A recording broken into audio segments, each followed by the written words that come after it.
Hai Andika, guys di sini. Jadi di video kali ini saya ditantang oleh MSI untuk ngerakit sebuah PC yang temanya harus MSI. Jadi semua komponennya kalau bisa menggunakan komponen dari MSI. Dan kita namakan PC kali ini adalah PBM atau Powered by MSI. Kenapa saya bisa menjuluki seperti itu? Karena di sini ya, di bagian casingnya ini ada logo Powered by MSI. Jadi saya dikasih budget sekitar 40 juta sebenarnya, cuman karena ada beberapa potongan dan pajak, jadi totalnya itu sekitar 38 juta rupiah lah. Nah, untuk PC yang ada di sini plus monitornya itu sudah 38 juta. Jadi menurut saya udah lumayan banget lah ya 38 juta karena saya pengen nyobain monitor ultrawide dari MSI ini. Dan pertama kita bahas dulu untuk monitornya. Monitornya ini saya beli dengan harga sekitar 9.610.000 dan namanya adalah MSI Optik MAG342 CHI-RV dengan dimensinya 34 inch, resolusinya QXD 3440x1440 dengan 100 Hz refresh rate. Kenapa nggak 4K sekalian? Karena biasanya untuk monitor yang memang ultrawide dengan rasio 21:9 ini jarang yang 4K.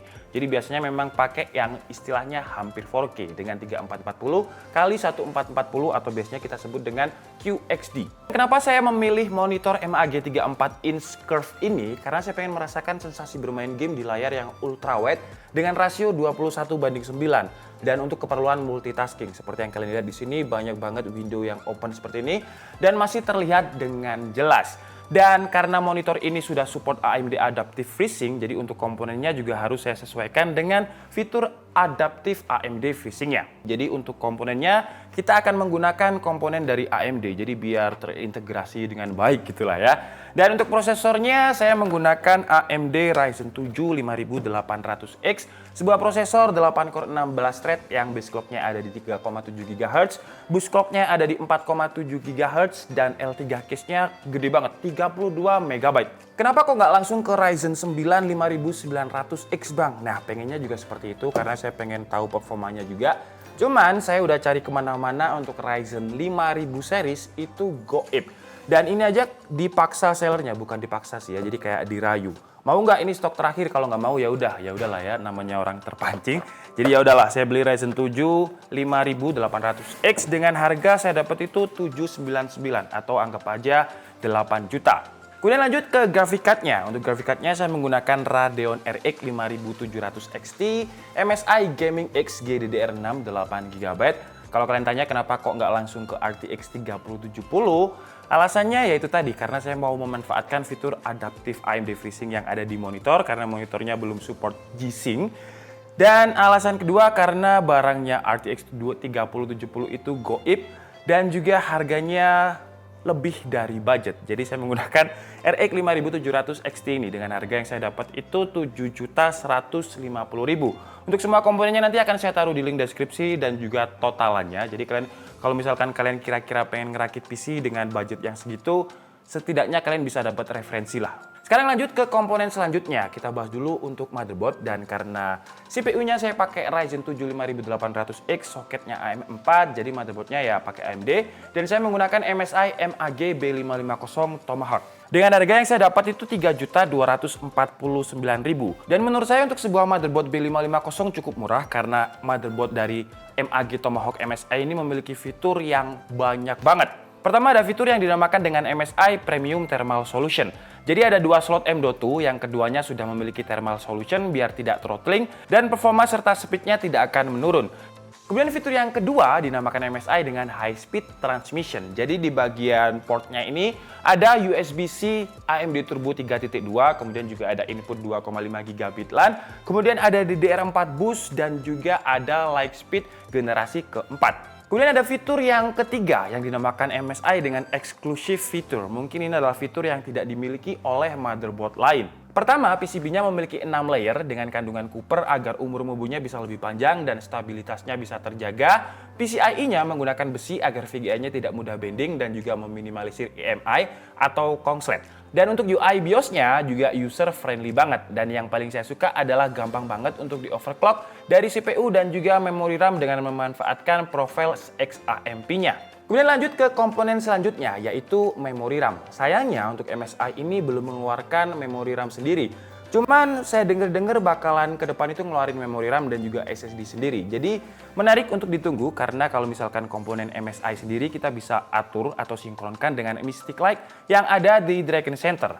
Cuman karena sementara ini nggak ada, jadi di sini saya pakai memori RAM dari tim yang namanya T-Force Nighthawk dengan speed 3200 MHz, 16 GB, 8 GB, 8 GB dengan harga 1.400.000. Dan kenapa saya memilih memori RAM dari T-Force dan warnanya putih? Karena kan kebanyakan komponennya warna hitam, jadi putihnya ini bisa memberikan aksen yang agak sedikit eksotik atau estetik gitulah ya. Dan kenapa T-Force? Karena kan motherboardnya tadi namanya Tomahawk. Nah, untuk T-Force-nya ini namanya Nighthawk. Walaupun bukan brandnya MSI, tapi ada hawk-hawknya gitulah ya. Jadi intinya masih agak nyambung, walaupun nyambungnya secara cocologi aja. Dan untuk memori RAM dari T-Force ini, dia memiliki fitur RGB. Katanya nggak suka RGB bang, kenapa kok pakai RGB? Nah, karena casing dari MSI ini, GAN Genir 110R ini, dia memiliki fitur Install Loop Button. Jadi dia bisa diganti lampunya seperti ini. Nah, kalau misalkan pengen ungu, kemudian kalau RGB ya RGB, oranye, ya. Kenapa bukannya saya nggak suka dengan fitur RGB? Saya nggak suka warna RGB. Kalau fitur RGB-nya saya suka karena ya saya bisa mengganti warnanya ini sesuai dengan mood saya. Kalau misalkan saya lagi berani gitu ya, saya ambil warna merah. Kalau misalkan saya lagi suci, saya ambil warna putih. Nah, seperti ini. Jadi kalau misalkan sekarang sih saya paling sukanya warna putih karena saya cocokkan dengan warna memori RAM-nya. Cuman ke depan kan pasti bosen kalau warnanya putih terus. Jadi dengan install loop button dari casingnya MSI ini, minimal saya bisa ganti-gantilah moodnya. Dan sekarang kita bahas untuk casingnya. Namanya adalah MSI GAN Genir 110R dengan harga Rp1.380.000. Dan secara desain menurut saya terlihat simple tapi masih ada gamingnya. Dengan di bagian front panel, bagian depan ini menggunakan kaca separuh aja, jadi kipas coolingnya itu kayak terlihat ngintip-ngintip gitu. Jadi simple tapi agak gaming. Dan di bagian kanannya pakai kaca juga, kaca temper yang udah solid seperti ini. Jadi kita bisa lihat part-part yang nyala dan part di bagian dalamnya. Dan di bagian atasnya ada fitur yang namanya magnetic dust filter. Jadi kita bisa copot seperti ini. Gunanya kalau misalkan di rumah itu kan pasti di atap itu ada debu. Jadi kalau misalkan debunya masuk ke sini tanpa sengaja masih bisa tersaring dengan magnetic filternya ini. Siapa tahu ada cicak ya, ke sini kan kasihan kalau kesetrum. Paling tidak bisa ke magnetic dust filternya ini. Dan karena dia magnet, jadi kita gampang untuk copot-copot untuk membersihkan ke depannya. Dan karena casing MSI GAN Genir 110R ini ATX, jadi kita bisa pakai cooling dengan 3 fan yang berdiameter 120 mm seperti ini. Dan untuk coolingnya di sini kita menggunakan MSI juga karena memang temanya harus MSI. Dan kita menggunakan MSI MAG Core Liquid 360R dengan 3 fan radiator, dan dia memiliki fitur yang menurut saya menarik banget. Dan fitur yang paling saya suka adalah ini, sebentar saya tunjukkan ya.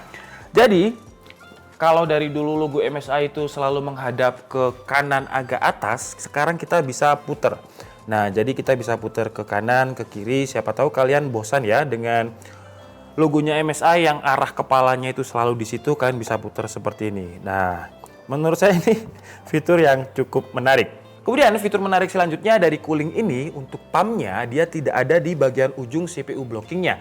Jadi ada di bagian radiator. Nah, menurut MSI dengan posisi seperti ini, suara kipasnya bisa lebih silent 44 desibel dan umur dari pumpnya bisa lebih awet karena dia tidak ada di posisi yang paling banyak panasnya seperti di ujung CPU blocking ini. Karena di bagian radiator tentu untuk temperatur heatnya itu lebih dingin ketimbang posisi yang ada di ujung CPU blocking yang langsung ke CPU-nya. Dan by the way, MAG Core Liquid 360R ini secara compatibility juga support untuk beberapa motherboard Intel ataupun AMD. Dan list mobonya kalian bisa langsung cek di websitenya MSI beserta fitur-fiturnya. Karena kalau semua komponen di sini saya bahas semua fiturnya, videonya bisa 3 jam lebih.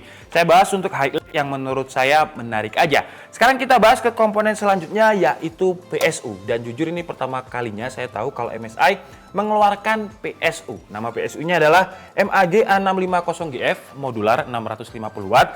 Tapi meskipun baru, dia sudah memiliki sertifikasi 80 plus gold dan juga support untuk RTX 3000 series karena memang sepertinya disiapkan untuk kedepannya. Dan untuk harganya, PSU baru dari MSI MAG A650GF ini saya dapat harganya 1,8 juta. Sekarang lanjut ke komponen selanjutnya, tapi sebentar, yang belum saya bahas apa ya? Oh, storage. Untuk storage-nya, untuk primary-nya saya menggunakan SSD ADATA SX 8200 Pro dengan kapasitasnya 1 TB, speednya up to 3500 Mbps karena dia Gen 3x4.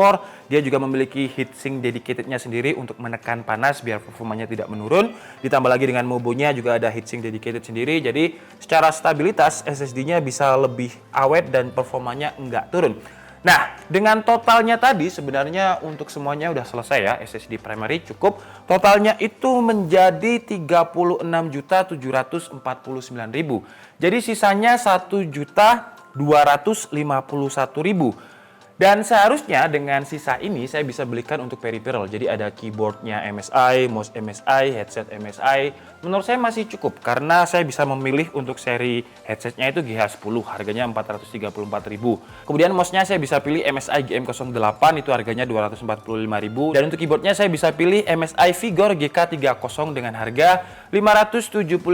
Jadi totalnya 1.254.000. Lebih 3.000 memang, cuman sebenarnya ya nggak apa-apa kalau misalkan lebih 3.000 aja. Cuman harga yang saya sebutkan tadi adalah harga yang dibanderol di e-commerce, jadi belum ongkir. Nah itu pun saya akal-akalin ya, jadi untuk casing ini saya sengaja beli offline, untuk monitor saya sengaja beli offline. Kenapa? Karena untuk mengurangi ongkir, karena kalau misalkan jatuhnya kalau saya beli online untuk part-part yang besar seperti casing dan juga monitor ini jatuhnya lebih mahal. Jadi saya beli offline. Ya memang kadang harga offline itu lebih mahal, tapi kalau dibandingkan dengan ongkirnya saya bisa dapat harga lebih murah. Pokoknya sisanya itu kalau tadi seharusnya 1.250.000 plus ongkir itu sisanya sekitar 900.000. Nah 900.000 ini saya apakan, akhirnya saya gunakan untuk beli secondary storage. Dan untuk secondary SSD-nya ini saya menggunakan merek yang sama dengan RAM-nya tadi, yaitu tim T-Force Delta Max RGB dengan kapasitas 250GB. Harganya 980.000, jadi malah lebih 80.000. Tapi ya nggak apa-apa lah. Kenapa saya menggunakan Delta Max RGB ini? Karena saya ambil RGB-nya. Karena kan casingnya tadi Infinity Loop ya.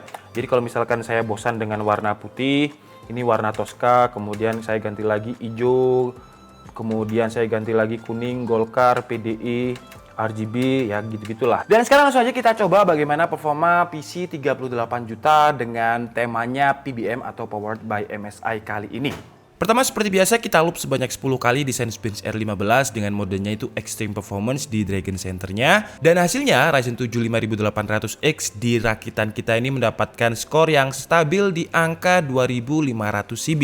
Di tes kedua kita menggunakan Cinebench R20 dengan settingan yang sama Extreme Performance dan hasilnya juga stabil di angka 5800 CB dengan skor pertamanya itu menjadi tertinggi. Lanjut ke tes editing menggunakan software Adobe Premiere Pro dan juga template yang memang biasanya kita pakai untuk rendering di benchmark DKID. Dan hasilnya rakitan PC powered by MSI kita ini mampu merender dengan durasi waktu 51 detik. Kemudian di software Blender dengan template BMW, CPU rendernya mampu merender dengan durasi waktu 2 menit 35 detik dan GPU Blendernya 4 menit 34 detik. Lanjut ke tes 3D Mark, pertama di Time Spy Extreme mendapatkan skor 4463, di Firestrike Ultra 6790, dan di Skydiver-nya 57882. Lanjut ke tes gaming, pertama kita coba dulu di game terbarunya Ubisoft dengan settingan rata kanan, resolusinya itu sama dengan monitornya 3440x1440 atau QXD, rasionya 21:9, jadi ultra wide-nya ini bisa kepake full, dan hasilnya di game Assassin's Valhalla ini mampu mendapatkan average FPS sekitar 80 FPS.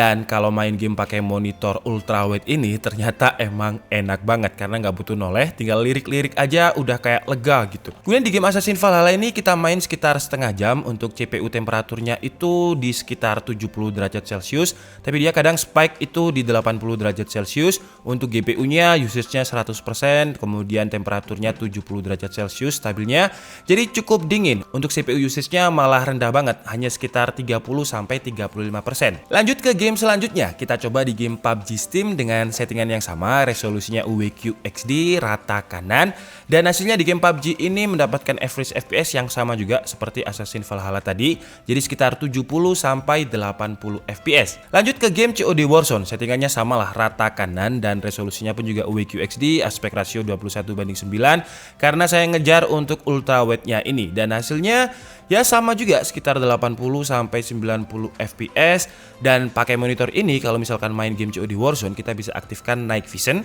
Apa itu Night Vision? Nanti aja ya ketika kita review monitornya. Lanjut ke game Genshin Impact dengan settingan yang sama, UWQ XD, resolusinya rata kanan, screen refreshnya 60Hz, dan hasilnya di game ini sama sekali tidak pernah ada turun FPS. FPS-nya stuck di 60, bukan stuck ya, tapi benar-benar nggak pernah turun. Mau saya coba untuk lawan musuh yang banyak, scene-nya padat dengan beberapa ulti juga tidak pernah turun, tetap di 60 FPS. Lanjut ke game Valorant. Sebenarnya kalau game Valorant ini nggak perlu dites karena pasti kuat. Cuman saya pengen menunjukkan kalau game Valorant ini belum support untuk aspek ratio 21:9 untuk monitor yang ultrawide. Jadi kalau kita pakai ya layarnya itu nggak bisa full screen. Jadi ada kayak bar kanan kiri hitamnya karena dia aspek rasionya belum 21:9. Oke guys, jadi mungkin cukup segitu aja video rakit PC kali ini dengan temanya PBM atau Powered by MSI. Nah, ini semuanya udah saya masukkan semua sih ya. Hampir semua komponen yang dijual MSI sudah saya masukkan. Yang nggak ada itu RAM. Cuman ke depan katanya bakalan ada. Kemudian ada SSD sendiri juga bakalan ngeluarin. Tapi di sini kita nggak pakai prosesor. Nggak mungkin juga MSI ngeluarin prosesor sendiri. Jadi masih kalau nggak Intel ya AMD. Kalau untuk VGA ya ada MSI, Radeon, ataupun MSI yang RTX. Nah, semoga aja komponen rakit PC ini bisa menjadi referensi buat kalian kalau misalkan kalian punya budget yang kira-kira sama, kira-kira seperti inilah, dan performanya tadi bisa kalian lihat sendiri. Dan untuk monitornya kita bahas di video ke depan aja karena kan durasinya terlalu panjang dan nanti AdSense-nya jadi cuma satu video. Kalau ini di next video kan AdSense-nya saya dapat 2 video. Lumayan kan ya? Oke. Jadi mungkin cukup segitu aja video kita kali ini. Saya minta maaf kalau ada kesalahan dalam penyampaian informasi. Seperti biasa kalian bisa mengkoreksinya di kolom komentar. Saya Dika Setiabudi and see you on the next video. Bye-bye.